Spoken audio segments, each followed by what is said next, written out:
So you're thinking about buying a home and you're going, okay, I've plugged into a mortgage calculator. Here's my principal. Here's my interest. Great. That doesn't show you everything.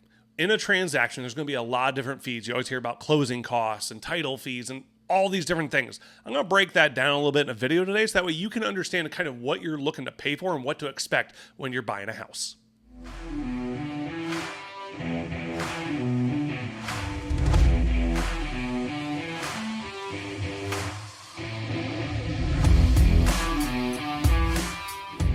What's up, everybody? Welcome back to Real Talk Real Estate. I'm your host, Mark Cannon, a local realtor here in the Phoenix area with my home group real estate and owner of the Benchmark Real Estate team.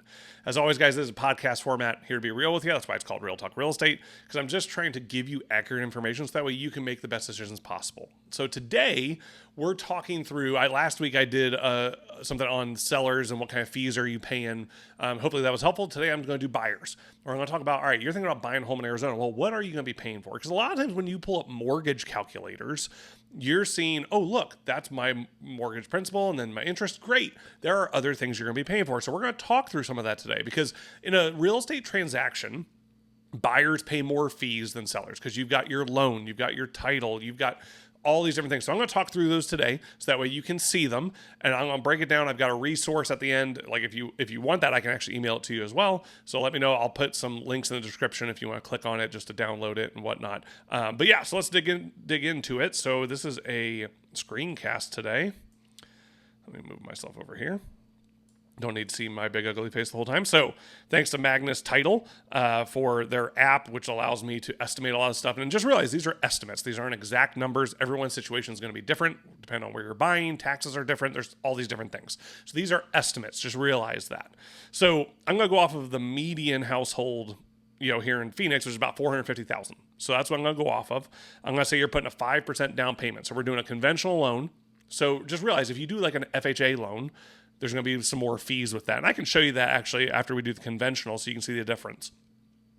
Today's interest rate, 6.25%. So it's come down. That's a good thing. 30-year mortgage. So let's talk about the buyer broker fee. You can go watch my video on the buyer broker agreement. This is a negotiable thing at the time of the offer. So you sign a buyer broker agreement with your buyer's agent. When you offer on a property, you're going to offer your contract and then something called the SCA, which is a seller compensation addendum. And what that is that's what the realtor is getting paid, because in your buyer broker, you're saying, if the seller doesn't cover it, I'm going to cover it. So when you submit that in your offer, you're trying to get the seller to cover it. We're in a buyer's market right now, so sellers are trying to negotiate, but buyers do have power in that. So we're seeing a lot of the sellers pay it. But again, it's all negotiable. So right now we're saying the seller's paying it. I use 3% as just a baseline numbers for round numbers sake. So we have that. We're not going to do any seller concessions in here today. Just if you're not aware, a seller concession. So what that means is you're getting a certain amount of money. Usually this is a percentage. So like, 1, 2, 3% of the purchase price to pay. Like when you hear people say, oh, they paid our closing costs. That's what this is. Or we bought down our interest rate. That's what this is. So just be aware. If you have more questions on that, you can ask me later. Hazard insurance, taxes, it's going to use some estimates. We're going to say this has an HOA, let's say $100. So we're going to compute, we're going to estimate the numbers. All right. So this shows you your monthly payment, and I referred to this earlier. When you do a lot of the mortgage calculators, they don't take taxes and PMI and all this other stuff into account. So I'm trying to show you like, hey, this is what it is. Cause like your principal and interest is $2,600. That's great. But then you have to add taxes every month, $325, insurance, $146, PMI, $231. Now, some of this to me is a little high, just gonna be honest, but it's good to have. HOA, $100. So if we want to see detailed, all right, 14 months of insurance, $2,000, 4 months of taxes, 15 days of interest. All right, so these are all estimated numbers. That's just prepaid cost. Then you got your title fees. I'm not gonna walk through every single one of those, but every title company will be fairly similar. Some will be a little bit different. You might be able to get discounts with some. So ask your realtor that. Origination fee from your lender. Again, that's an estimate. Every lender is different. So that's another question you can ask your lender. But it shows you total closing costs, $11,000. This is not including your 5% down payment. Okay, so it's not including that. So some of this can be negotiated. When it comes to your closing costs, you can negotiate some of this stuff when you're offering on a house. So again, talk to your realtor about that because they should have knowledge on that. Now I talked about if this was FHA. So we're going to change it. We're going to go to FHA. Same thing, 450, you're going to put 3.5% down, which is the minimum.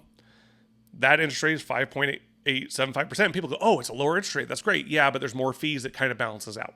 Rule of thumb for me is the more you put down, you're going to go conventional. If you're putting 10, 20% down, you're going to go conventional. But if you're putting minimums down, probably FHA. So we'll change this to seller. They're paying that. We'll just leave that at 2.5. That's fine. All right, we're going to compute. So FHA, okay, fairly similar, maybe a little lower. So again, principal and interest, taxes, insurance, MIP, HOA. We'll show the detailed closing costs. Again, this is FHA, so it's a little bit more closing costs for FHA. So you can see all those here. And again, that's something you can talk through with your lender. That's something you can talk through with your realtor. Now, let me show you, and I have this in a resource. Let me move myself here. So this is in my buyer's guide that I give to all my buyers. It kind of shows you who pays for what when it comes to closing costs. Now, this isn't always perfect. Sometimes some of this stuff is negotiable, but a lot of the times it says negotiable, right? Or it's prorated or split, right? So some of this, you can see where the negotiable items are, but a lot of these, you can see the green is the buyers. So a lot of this is done by your lender. A lot of this is done by your title company. So that's where talking with a realtor, understanding what's going on is really important, because it's not just what you see in a mortgage calculator of principal and interest. There's more stuff to that if you're not negotiating. And that's where it's important to understand what your goals are.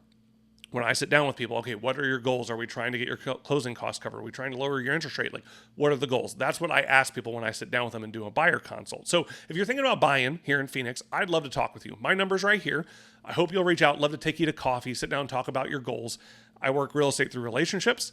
It's about helping you, doing what's right for you. I'm not out to do this for me. Like, yes, of course, I have to make money, but I'm about my clients first. Clients relationship over transaction every single time.